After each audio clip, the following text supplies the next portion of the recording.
Welcome back. Well, this evening is the start of the Norway trial for me. And we're going to be going through this day by day over the next 14 days. Initially, Avoid JW has about 6 videos online right now. And they're really covering this well. Miss Usato has put a lot of work into this as well. So we're going to cover it right off their website. So let me see, here we go. We will pull you into the screen here. Here's the Norway case. Here's the start of it. And this theme, the 1997 June 1st Watchtower, has been posted on all of the videos, or all of the sightings. And this is a watchtower done in June 1st, 1997. I'll see if I can blow that up for you. So this is a watchtower, June 1st, 1997, announcing Jehovah's Kingdom. And it's talking about secret societies, how great the threat. And it's kind of ironic because we go down to page 5 here, and it says the dangers of religious secrecy. In view of such occurrences, it's any wonder that many people cast a wary eye in the direction of the religious groups. Certainly, no one would want to support a secret organization, religious or non-religious, that misuses his trust and causes him to pursue goals which he does not agree with. What can people do, though, to avoid falling into the trap of involvement with secret societies of questionable nature? So the Watchtower nailed this in 1997.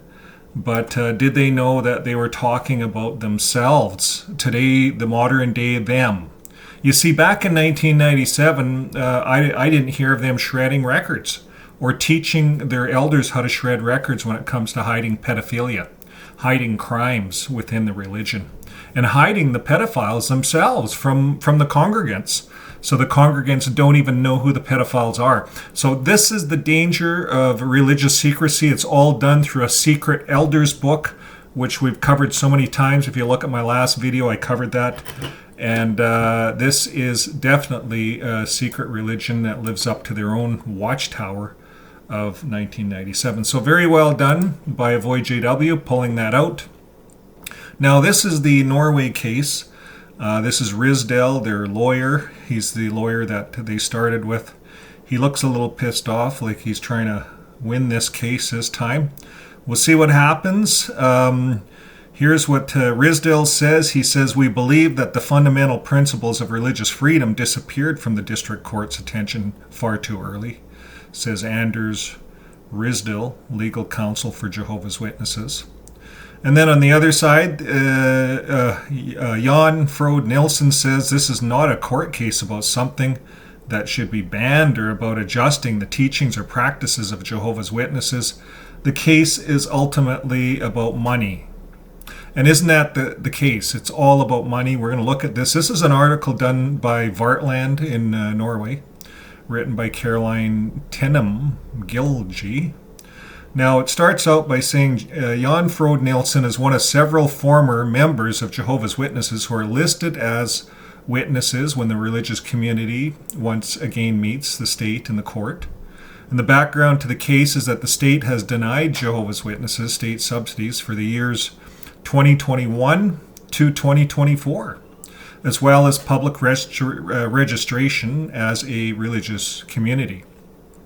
As the state sees it, the exclusion practice of Jehovah's Witnesses involves the exercise of negative social control of children in the religious communities.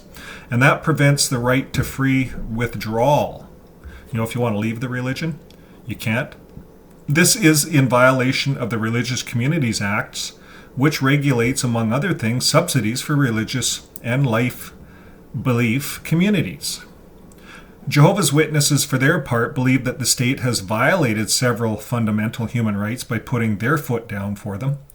And they have therefore filed a lawsuit against the state and met them in Oslo District Court last year, but lost. After the religious community appealed the verdict, the case will now be retried in the Borgarting Court of Appeal from February 4th to the 14th, so 10 days, 2 weeks. So that's a lot of money, a lot of court cases.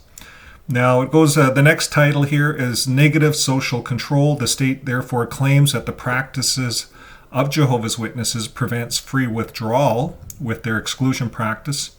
And in the district court, they pointed out that members who withdraw are no longer allowed to have contact with family and friends in the congregation.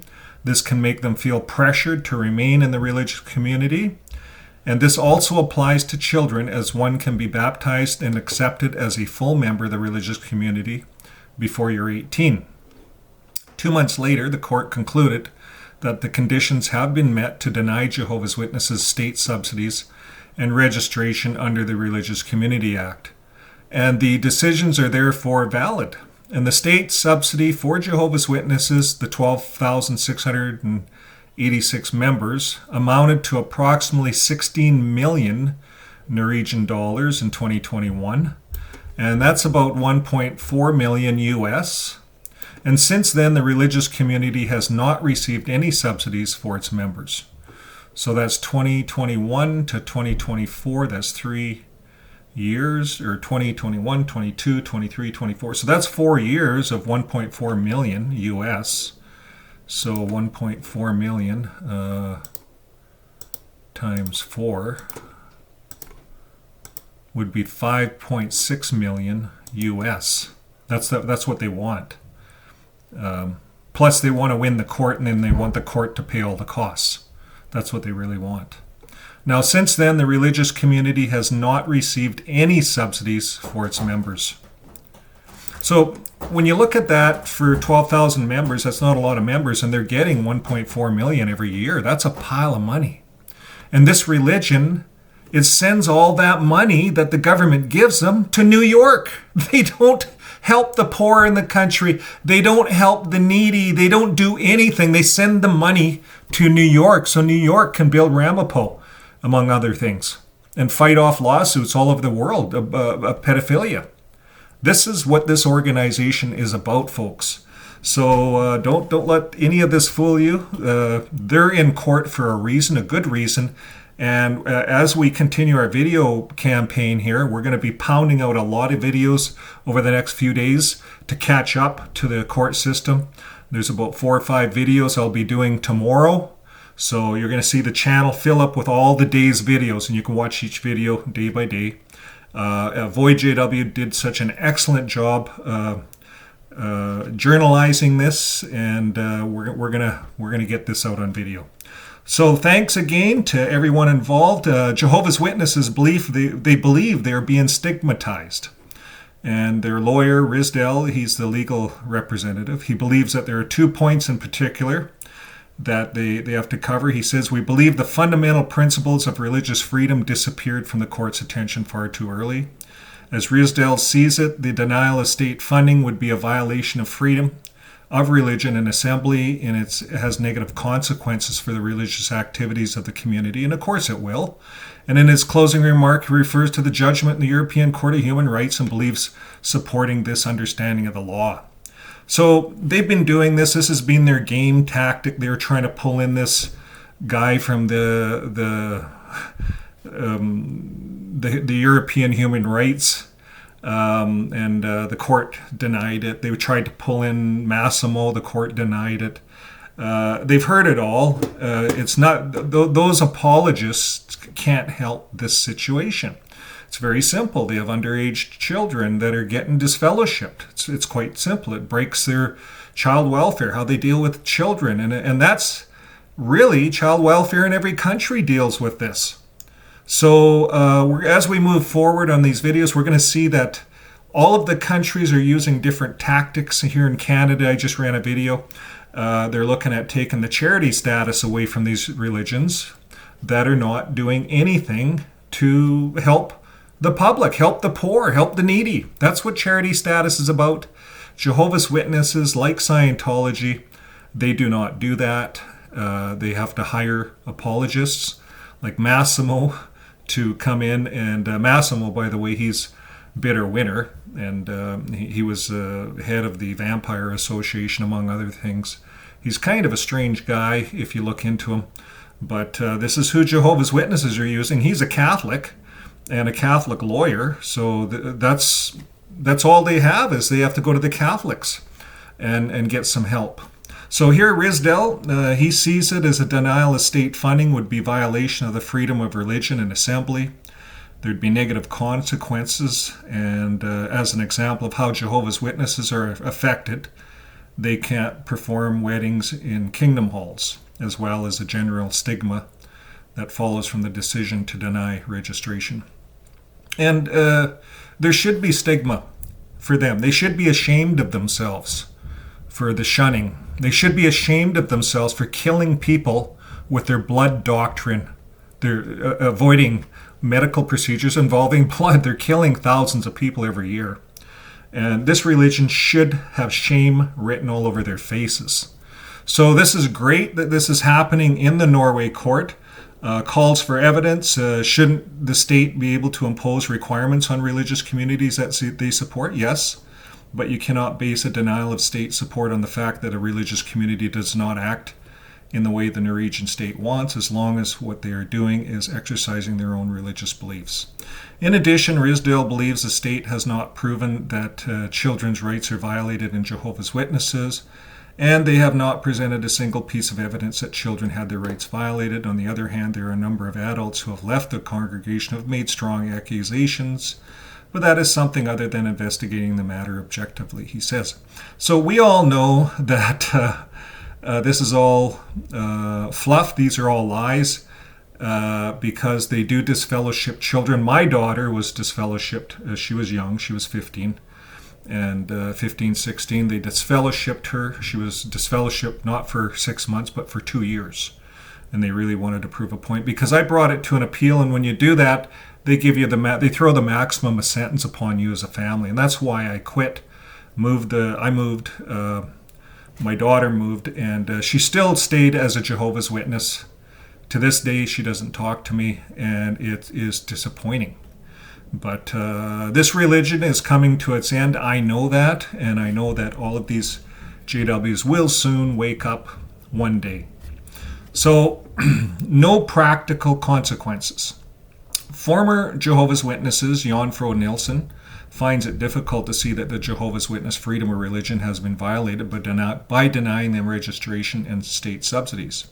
He points out that they are still free to practice their religion without public support, and believes the lack of state support has not had any practical consequences for them.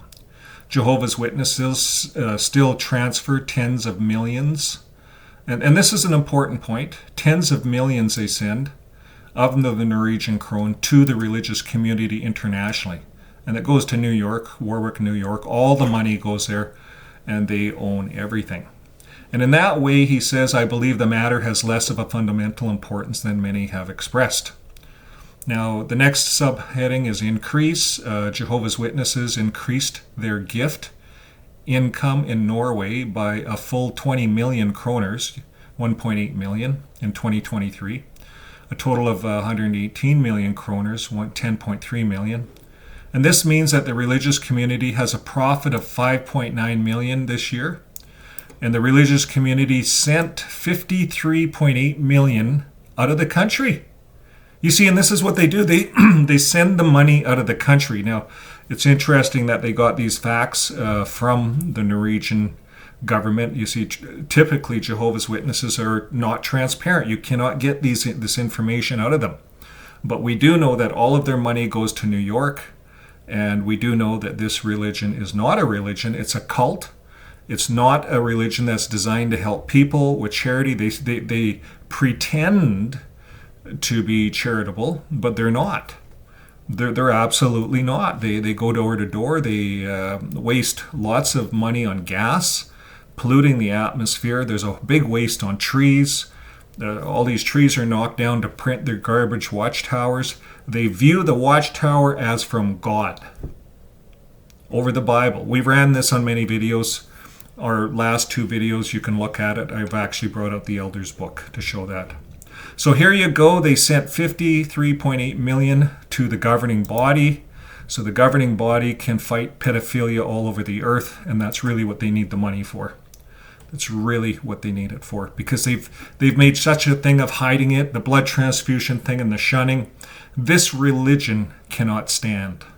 Folks, we're going to see this religion fall, and we're going to watch and listen, and we're going to broadcast all of the countries that are questioning this religion. It's not a religion any longer in the eyes of the governments. It's a cult. And even in France, the judge there said it's a sect. They fought it. They went to court because they were called a cult. So they're a cult. They live up to the definition of a cult. We ran the video on it.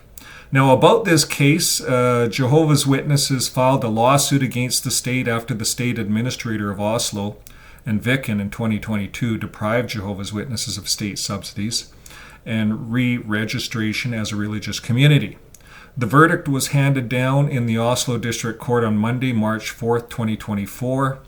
The state was acquitted and Jehovah's Witnesses were ordered to pay legal costs.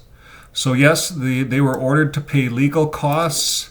Did they? Well, they appealed the case, and it will be heard in the Borgarting Court of Appeal from February 4th to the 14th. Now, today is February 8th, so I'm a little bit behind, but tomorrow we'll get started on all of the court dates, and we'll do a video on each one. So stick with us. If you haven't subscribed yet, please subscribe. And remember, folks, keep living your life with love. It always works. It's the one true thing that works. We don't shun on this side of the fence. There's no shunning. There's no disfellowshipping. There's nothing like that. It's not a part of anything about being a true Christian. Being a true Christian, a follower of Christ, means that you love people. It's really that simple. So thanks again, and we will see you on the next video. Bye for now.